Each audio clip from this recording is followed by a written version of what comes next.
Hi there, it's MA. We're going to talk about some deck stuff and some book stuff, Apollo book stuff, and a few just general practice things. Let's start with the decks because here we are.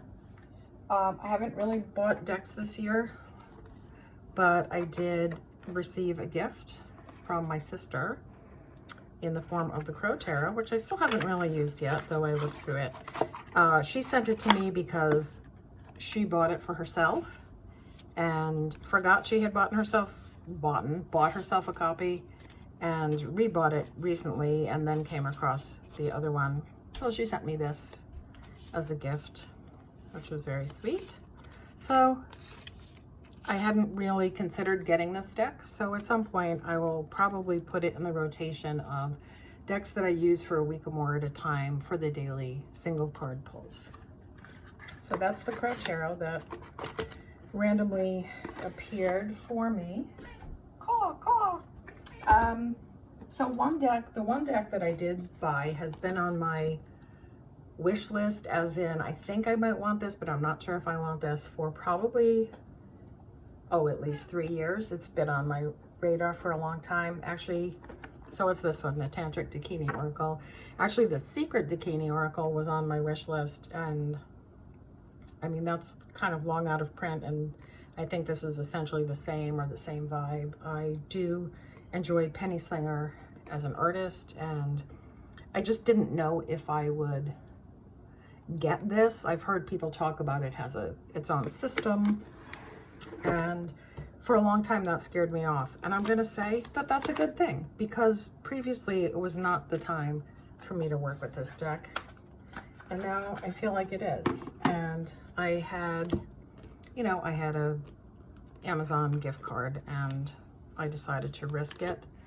And so far I've been using it in some unexpected pairings, and it's really full of surprises. It's full of surprises. So I think it was just the right time. And it's, for me, I mean, look, it's got this red box. I don't know, it's got a lot of kind of hot energy, and I don't know about where you live, but it is hot as devil farts around here, and I'm really not digging it. But I'm trying to lean into the fire. Okay, my cat is behind me meowing. So here's what else I've been doing. I put about maybe 25 decks total in the purgatory boxes again. I've given a few of them away. A lot of those were FOMO decks that I'm like, I should have known better. I knew they weren't for me, but I felt like buying a deck in those years when I was taking in a lot of consumer goods. Then I have other decks that I was drawn to, but I didn't really get it. But something drew me to them, and I never really paid them full attention. So one that's on the table is the William Blake Tarot, which is the fairly recent, maybe it's a 3rd edition. This is subtitled Tarot of the Creative Imagination. Pretty much every card is renamed. The suits are different, the pages are different, and I was not relaxed enough in my reading style to be dealing with this without looking up every card for a while, and now I am. Especially, I know I've mentioned, I follow a lot of these monthly tarot challenges on Instagram. I don't post my stuff, but it's, a month's worth of questions, and one of them from Connect Your Deck is about your creative practice. So this deck is perfect to answer those questions. This was my card pull from today. I think the question was, how can I think more creatively, or how can I use more creative thinking? So I've been enjoying working with that deck. The other one that I bought years ago and really had not read with until recently is the Enchanted Tarot, which the edition I had was the one with the insanely enormous cards, and I trimmed them down. Then I took it a little too far and took the titles off, and then I felt a little lost in terms of, I don't know what card this is without looking it up in the book. And again, I wasn't relaxed enough to deal with it. So I've started using this over the summer, and using the random numbers, I paired with the embroidered graveyard oracle. I mean, that is just so perfect. The two, you know, textile and needlework decks together has been gorgeous. And then I finally did start to look at this guidebook and found that it's really quite a treasure, in terms of each card having kind of like a story-like section called the dream, about the imagery on the cards, the awakening, which is, I guess, the divinatory or self-exploration meaning of the card, and then the enchantment part, which is an active magic or spell work to go with the card or the energy of the card. What I've been doing more lately is, if I have a reading where a card seems to have a certain importance, I try to stay with it a while longer, and I might, even if I didn't use this deck, go and look at that section. I think, you know, Phyllis Carrot's deck, The Witch's Wisdom, kind of borrowed this layout or this format for the cards, even though this deck preceded it by quite some time. And trying to come up with action to go with the deck, or action to go with the reading. I've become someone who can find the answer over and over and over and over again, but not do anything about it. And so I'm trying to find ways to enact the things that are coming up in my readings. And the other book I do that with sometimes is Michelle T's Modern Tarot. This almost reads more like a memoir to me. I haven't really sat down and read the whole book ever, and I don't necessarily read the card section. They're more, you know, stories of her life and the way the card has come up for her, which is fun. Some people like that. But for each card, there's a, you know, bring this card into your life section. So I'm trying to look at those kind of experiences more, and also to develop my own. So I'm not just sitting around, you know, reading all this magical crap and not doing anything. And I made myself a Queen of Wands oil last week. I wrote the recipe down somewhere. I think it's got cinnamon, orange, frankincense, and patchouli in there, and almond oil. So that's the tarot stuff. That's the tarot stuff. Let's do some book stuff. I'll start with, so this is a tarot book, which I may never finish reading, but what I will say is I have been working with chapter 2 for probably 6 or 7 months, and it's working out so well for me. And by what I mean is, I'm doing the practice of, with my daily card, writing a bit about the card every day, and then kind of reflecting, how did this card appear for me today? And I think I'm about ready to wrap this chapter up and move forward. But what I've found it has done is, it's like, I know I've said this before, right? It's like playing scales so you can play jazz, right? Is getting just used to, I don't know, I feel like doing this very literal, what's on the card, what do I see in the card, what does the card mean for me, what am I finding in the card? First of all, once I pull the same card 4 or 5 times, I think, oh my God, I'm not going to be able to think of anything new to say. And finding that I am is really loosening up. And I'm kind of surprised that this dive into card meaning has helped me relax so much, so that I'm not so tied to card meaning, which is enabling me to work with cards or decks like this Blake Tarot, with the Secret Deini or the Tantric Deini, with the Marielle, with the decks that I held on to because something drew them to me, but I wasn't up to the task yet. Another one of those being the archetype cards, which I personally really like the artwork on them, but I wasn't ready yet to sit down and slowly pull a card and slowly read the materials, and then do the little things like go listen to the recommended song, go look up the artist, go investigate further, go keep track of where these archetypes are showing up for you as well. So yeah, there are things whose time has come, and I'm really pleased with that. Okay, so now I will talk about books, and we'll start off with things that I've either read or almost finished. And I want to talk in favor of charity shops, libraries, book sales, anywhere you can pick up secondhand things, because like with tarot stuff, there's always the new releases, the hot new thing. And sometimes a nice wander through the stacks will find something that's not even that old, but everyone's already stopped talking about, everyone's already forgotten about. Anyway, so I did pick this up at a library book sale for either 50 cents or $1. The Dan Harris Meditation for Fidgety Skeptics. He also wrote 10% Happier and has a web app, and I have been formalizing my meditation practice partly by relaxing and telling myself, you don't have to do this in the morning. It's not like if the morning comes and I haven't done it, I have failed, right? That was the first step for me is, you know what, this works better for me at 10 o'clock at night.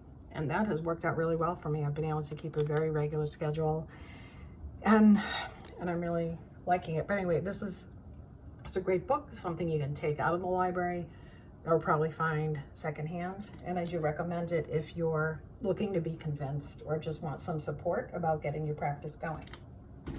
Okay. Next, this is, I guess, practice adjacent. My two friends that we're in a book group together are very into Phyllis Carrot. I'm not as much, but they did recommend this book and I thought I'd read it so we could talk about it together. And I don't have any other quote-unquote spell books, but I did like this one pretty well.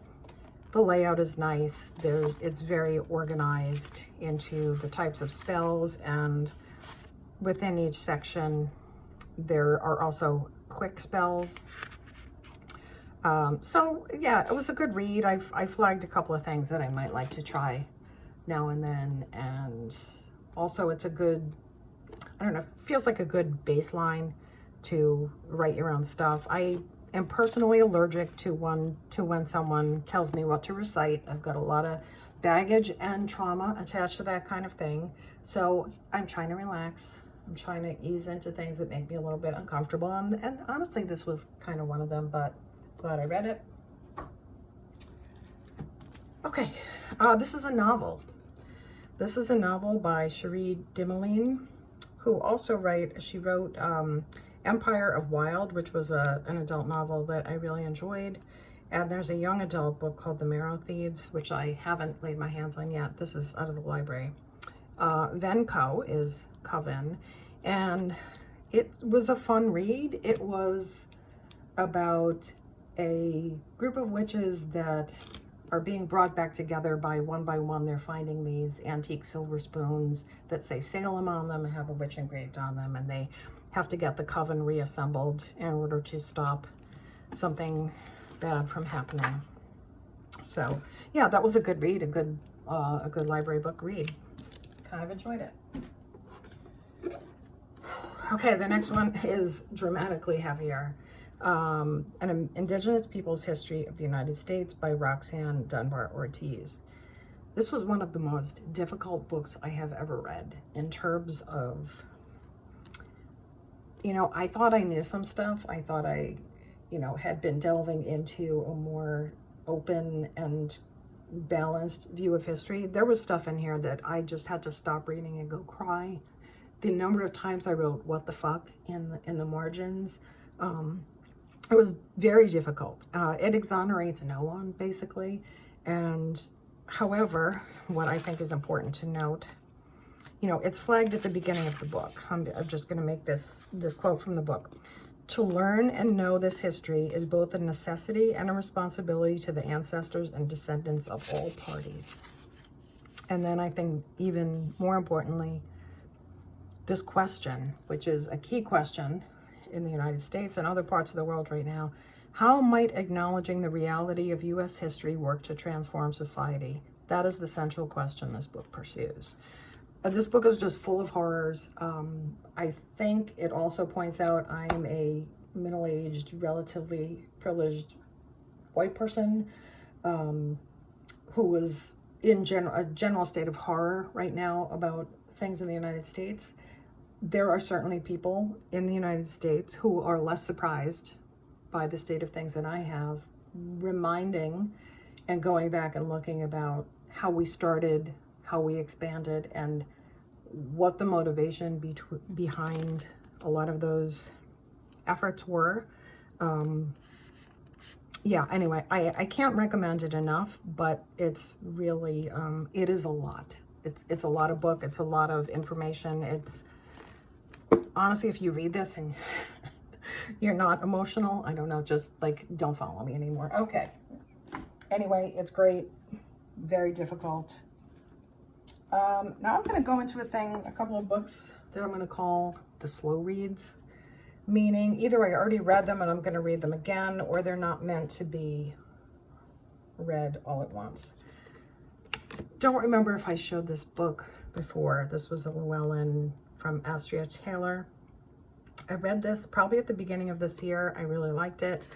I think it's time now for me to go back through it. I know I took notes, but I just want to kind of go back through it. And again, like I said, instead of just reading and reading and reading and taking information, to go back and put some specific things into better action from this book.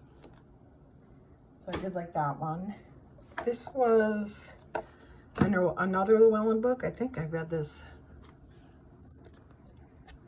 4 years ago. I just got the power notice on the phone, sorry. I think I read this about 4 years ago. Naja Lightfoot is someone I just really admire. And I read this, as you can see, I flagged a lot of it, but I think I read this, you know, 4 years ago within the scale of my relatively new practice. Is a long time ago. And my two friends that we have a book club, we've been reading, because it's more of their interest, books that are focused on Wicca. We're reading Scott Cunningham, Solitary Wicca together right now, and we want to move into something else, and I thought we might want to read this together. So this is coming back into rotation, and I'm curious to see what I flagged, because clearly something was resonating and then I did nothing about it. Okay. This is a slow read, Pema Chodron, Taking the Leap. There's a lot in this about sitting with being uncomfortable. This, oh, did this just stop recording? No, okay. This was originally recommended by Jilly at Little Zen Crone, who I think was going to be doing a book club about it, which I didn't even, I don't know. I don't know if it happened. I know I didn't follow through, but I did finally pick up the book. And again, maybe one chapter every 2 weeks is all I'm doing with this one. In a similar vein, and this was a library book sale find for 50 cents, Mark Nepo, I don't know him or anything about him, The Book of Awakening. And it's one of these books that's like a daily short reading. Those are not something I generally enjoy. They can be a little saccharine. They can be a little, I don't know, a little sus. And I really am liking this one. The little quotes are from a variety of sources, and there's a short reading, and then there's a recommended meditation or some questions. Yeah, so you can use it either for journaling, and I think the ones that have questions, see if I find some that have questions. There were a ton with questions and I can't find any. Anyway, the ones that have questions, or in general, I think they're actually lend themselves to being used with tarot. Like when you get to the meditation part and the questions, it would be good to draw cards on. And it's only 1 or 2 pages a day. And if I miss a day, big deal. I just go to the next page. So I'm kind of into that. Okay, then 2 big chunky reads that I didn't start yet. Condensed Chaos by Phil Hine. I've had a back burner interest in this for a long time, and I've started watching more content and looking into more about chaos magic. It is, of course, because I know nothing. It is not what I thought it was, and I'm more fascinated by what it is than the misconception I had. So I'm just going to try to plow through this.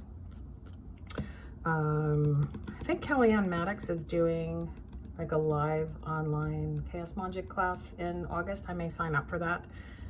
Yeah, so it's just another vein that I'm interested in learning more about, and have not even started yet, so I don't know if this is going to be a difficult slow read or not. We'll find out. Okay, and last but not least, because there'll probably be more, oh my goodness, this book, Doubt, A History by Jennifer Michael Hecht, who is a friend of a friend, who is also a poet, but this is a beautiful, chunky book of nonfiction. The Great Doubters and Their Legacy of Innovation, from Socrates and Jesus to Thomas Jefferson and Emily Dickinson. I got this from the library and I started it and rapidly determined that no, this is going to take me a long time to read. I'm going to want to write in it. So I ordered myself a used copy off of Thrift Books. But here's something really fun. In the introduction, there's a scale of doubt quiz. And I took the quiz. If you want to, you know, pause and look at the questions, and then this section here, if you want to pause and read it, are how to interpret your responses. So the two women that I have the book club with, and we're reading Wicca and we're talking about all this spiritual stuff together all the time, I asked them if they wanted to take the quiz together, and that, you know, no one was under any pressure to share their results, but the three of us took it. And even though we're sitting around this table talking about witchcraft and magic and spiritual stuff every week, we had three completely different scores. I came out with what is called an atheist with a pious relationship to the universe.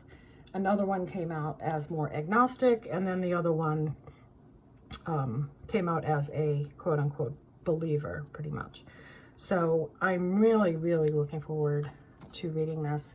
I really do love when I find,